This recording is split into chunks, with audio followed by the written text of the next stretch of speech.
Il y a des matchs qui n'explosent pas au tableau d'affichage, mais qui disent beaucoup plus que ce que le score laisse croire. Ce Angola-Zimbabwe, terminé sans vainqueur, fait clairement partie de cela.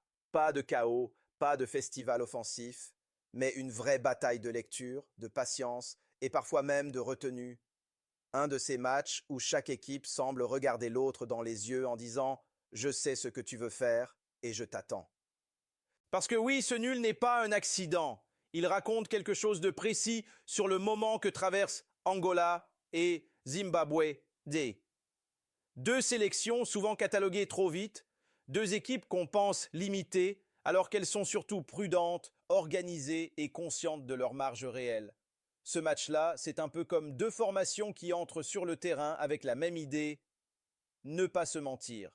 D'un côté, l'Angola, une équipe qui depuis quelque temps cherche avant tout la stabilité. On sent une volonté claire, ne plus être cette sélection imprévisible, capable d'un exploit un jour et d'un effondrement le lendemain. Ici, le plan était lisible, bloc compact, ligne resserrée, peu de folie inutile. L'Angola n'a pas cherché à impressionner, mais à contrôler. Et dans ce type de rencontre, c'est déjà un message fort. De l'autre, le Zimbabwe, une équipe souvent jugée sur ce qu'elle n'a pas plutôt que sur ce qu'elle construit. Pourtant, dans ce match, on voit une sélection consciente de ses forces et de ses limites. Pas question de se livrer sans garantie. Le Zimbabwe a accepté de ne pas avoir le ballon par moment, de défendre bas quand il le fallait et de jouer les transitions avec lucidité. C'est moins spectaculaire, mais beaucoup plus mature. Ce qui frappe, c'est cette impression permanente de miroir tactique, comme deux équipes qui avancent down sur une corde raide, refusant d'être la première à faire un pas de trop. Chaque accélération est mesurée, chaque projection est accompagnée d'un regard vers l'arrière. On n'est pas dans un match bloqué par la peur, mais dans un match verrouillé par la discipline. C'est un peu comme une partie d'échecs au milieu du terrain. Les mouvements existent, mais aucun camp ne veut sacrifier une pièce pour un simple frisson. Résultat, peu d'espace net, peu de situations franches, mais une vraie intensité dans les duels, dans les secondes balles, dans le placement sans ballon. Ce genre de rencontre où l'erreur aurait coûté plus cher que le manque d'audace. Et c'est là que ce nul devient intéressant à analyser, parce qu'il ne dit pas « ces équipes ne savent pas attaquer ». Il dit plutôt « ces équipes savent exactement ce qu'elles risquent ». Dans un contexte africain où beaucoup de matchs basculent sur un détail, l'Angola et le Zimbabwe ont choisi la maîtrise plutôt que le désordre. Dans la suite, on va justement entrer dans le cœur du sujet. Pourquoi ce match compte vraiment, au-delà du score, et ce qu'il révèle sur l'évolution de ces deux sélections. Maintenant, on va voir comment cette neutralisation mutuelle est presque une déclaration d'intention pour la suite. Pourquoi ce match compte vraiment? Parce qu'il s'inscrit dans une phase charnière pour les deux équipes.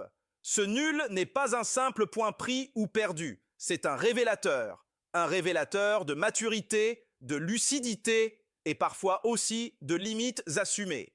Pour l'Angola, ce type de rencontre confirme une tendance claire. La priorité n'est plus de séduire, mais de durer. On sent une sélection qui a compris une chose essentielle dans le football international africain. Les tournois ne se gagnent pas seulement avec des coups d'éclat, mais avec une base solide. C'est un peu comme une équipe qui commence par bétonner sa défense avant de penser aux finitions. Tant que les fondations tiennent, tout le reste peut venir ensuite. Ce match s'inscrit donc dans une logique de continuité. L'Angola ne s'est pas dispersée. Elle a accepté un rythme parfois haché, parfois lent, mais maîtrisé. Et surtout, elle a refusé de se découvrir inutilement. Ce n'est pas spectaculaire, mais c'est cohérent avec une équipe qui cherche à exister sur la durée, pas sur un résumé de 5 minutes. Côté Zimbabwe, l'enjeu est légèrement différent, mais tout aussi important. Cette sélection joue souvent avec une forme de pression invisible, celle de devoir prouver qu'elle est compétitive, même sans le statut, même sans l'aura médiatique. Dans ce match, le Zimbabwe a envoyé un message simple, on est difficile à jouer. Et dans le football de sélection, c'est une qualité majeure. Ce nul, pour le Zimbabwe, c'est un peu comme un match référence sans victoire, une rencontre qui renforce une identité, discipline, solidarité, capacité à fermer les espaces. L'équipe n'a pas cherché à transformer ce match en rodéo. Elle a cherché à rester dans la partie, à ne jamais rompre l'équilibre. Et mentalement, ça compte énormément. Ce contexte explique aussi pourquoi le match n'a jamais vraiment basculé. Les deux équipes savaient ce qu'elles avaient à perdre. Une défaite aurait laissé des traces, bien plus qu'un nul maîtrisé. On est dans un football de calcul, mais un calcul intelligent. Pas celui de la peur, plutôt celui de la gestion. Il faut aussi comprendre le cadre plus large. Dans beaucoup de compétitions africaines, la régularité est plus précieuse que l'exploit isolé. Ce type de match, quand il est bien négocié, permet de rester en vie, de garder de la confiance et d'avancer sans se renier. Angola et Zimbabwe ont choisi cette voie-là. Maintenant, on va entrer dans l'analyse plus fine du terrain, parce que derrière ce score équilibré, il y a des mécanismes précis, des choix tactiques clairs et des rôles bien définis qui expliquent pourquoi personne n'a vraiment pris le dessus. Dans la suite, on va décortiquer ce qui s'est passé ligne par ligne. Alors passons au cœur du match. Ce qui s'est vraiment joué ne se trouve pas dans les occasions manquées, mais dans l'architecture même du jeu, dans la manière dont chaque équipe a occupé l'espace, fermé les lignes et surtout refusé de se déséquilibrer. Dès les premières minutes, on comprend une chose. Personne ne veut étirer le match. Les blocs sont relativement bas à moyen, mais toujours compacts. Pas de pressing suicidaire, pas de montée collective sans couverture. Chaque pas en avant est conditionné par une sécurité derrière. C'est un football de contrôle des risques. Au milieu, la bataille est moins visible que brutale. Peu de projections, beaucoup d'orientation. Le travail principal consiste à empêcher le jeu entre les lignes. Dès qu'un joueur reçoit dos au jeu, il est immédiatement encadré. Résultat, peu de demi-tours, peu de passes verticales franches. Le ballon circule, mais rarement là où il peut vraiment faire mal. C'est là que le match se verrouille. Les équipes défendent d'abord par la position, pas par l'agression. On ferme les angles, on force le jeu vers les côtés, puis on accepte les centres, parce qu'ils sont souvent mal préparés. Ce n'est pas un hasard si les défenses centrales semblent à l'aise. Elles savent d'où vient le danger, et surtout quand il ne vient pas. Offensivement, les intentions existent, mais elles sont bridées par la prudence collective. Les attaquants décrochent pour toucher le ballon, mais se retrouvent loin de la surface. Les ailiers hésitent à provoquer seuls parce que derrière, personne ne veut courir 40 mètres pour réparer une perte de balle. C'est un équilibre fragile, mais assumé. Un point clé, c'est la transition. Dès qu'une équipe récupère le ballon, il y a une demi-seconde de réflexion. Est-ce qu'on accélère ou est-ce qu'on sécurise? Et très souvent, la réponse est on sécurise. Une passe simple, un soutien proche, on repart proprement. Ce choix enlève du spectacle, mais il enlève surtout des occasions à l'adversaire. Mentalement, ça se ressent. Aucun joueur ne joue en mode panique. Même sous pression, les dégagements sont rares. On préfère parfois perdre 10 mètres que perdre le ballon plein axe. C'est un détail, mais c'est souvent là que les matchs africains se décident. Ici, les deux équipes ont refusé ce piège.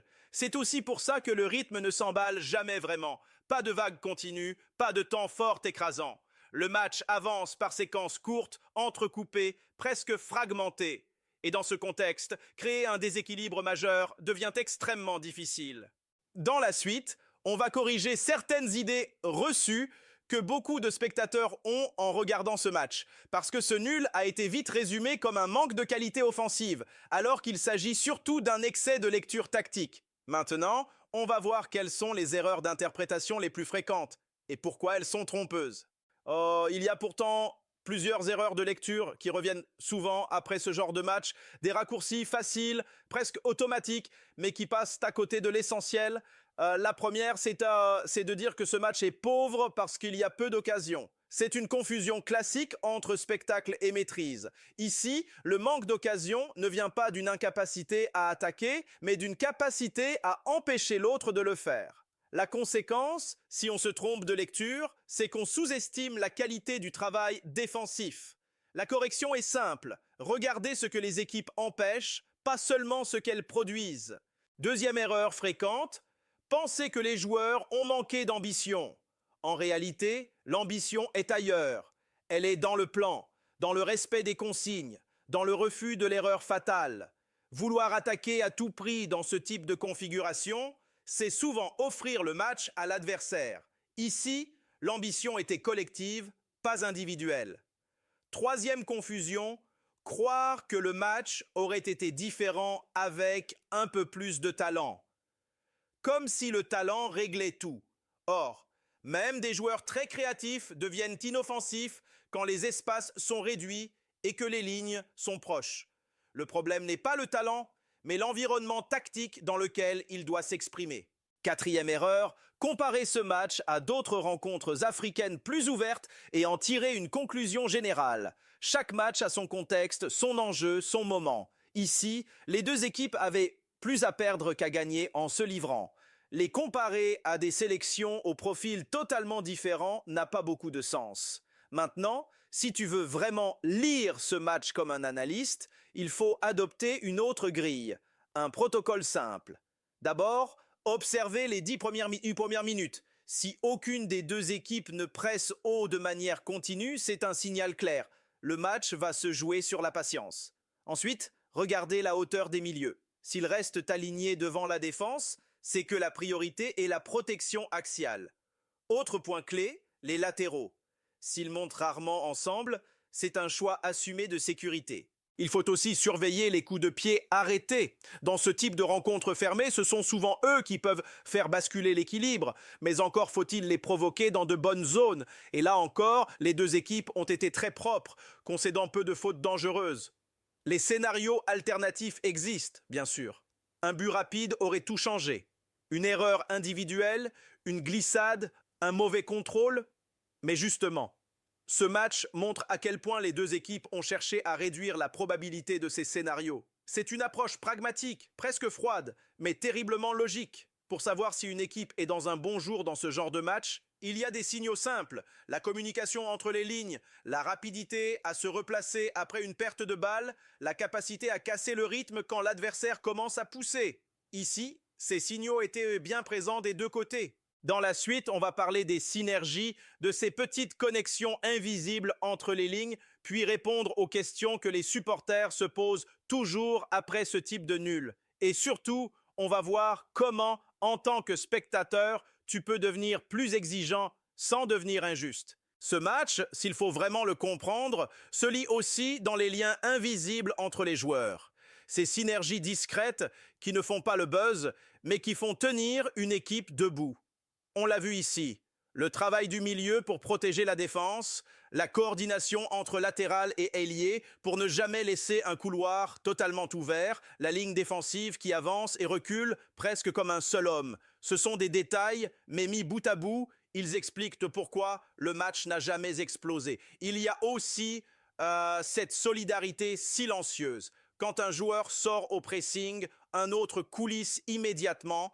Quand une course est faite dans le vide, elle sert quand même à bloquer une ligne de passe. Ce genre de coordination ne s'improvise pas, elle se travaille. Et ce nul montre que, des deux côtés, il y a une base collective qui commence à être bien assimilée. Forcément, après un match comme ça, les mêmes questions reviennent chez les supporters. Pourquoi ce match semble fermé? Parce que les deux équipes ont priorisé la protection de l'axe. Pourquoi si peu de frappes nettes? Parce que la majorité des tirs auraient été forcés, donc peu rentables. Pourquoi ne pas avoir tenté plus en fin de match? Parce qu'un point maîtrisé vaut parfois mieux qu'un risque mal calculé. Et c'est là qu'il faut faire attention en tant que spectateur. Le football ne se résume pas à l'excitation immédiate. Il y a des matchs qui construisent plus qu'ils ne divertissent. Ce Angola, Zimbabwe fait partie de cela. Il pose des bases, il renforce des certitudes internes. Et parfois, ce sont exactement ces matchs qui servent de fondation à de meilleures performances futures. Si tu veux suivre ces équipes de manière plus fine dans les prochains jours, il y a un petit plan simple. Regardez comment elles entament leur match. Observez si le bloc reste aussi compact, voir si les transitions deviennent plus tranchantes et surtout, notez si cette discipline reste intacte face à des adversaires plus ambitieux. C'est là que le vrai test commence. Avant de conclure, un rappel important. Le football n'est jamais une science exacte. Un nul ne définit pas tout. Une lecture tactique n'est jamais une vérité absolue. Et surtout, aucune analyse ne doit nourrir le mépris ou la caricature. Le respect du jeu, des équipes et des contextes reste essentiel. Si ce type de décryptage t'aide à voir les matchs autrement, pense à t'abonner, à liker et surtout à partager ton point de vue en commentaire. Dis-moi si tu as vu ce match de la même manière ou si tu y as lu autre chose. Dans la prochaine analyse, on ira encore plus loin avec un autre match où le score ne raconte qu'une petite partie de l'histoire.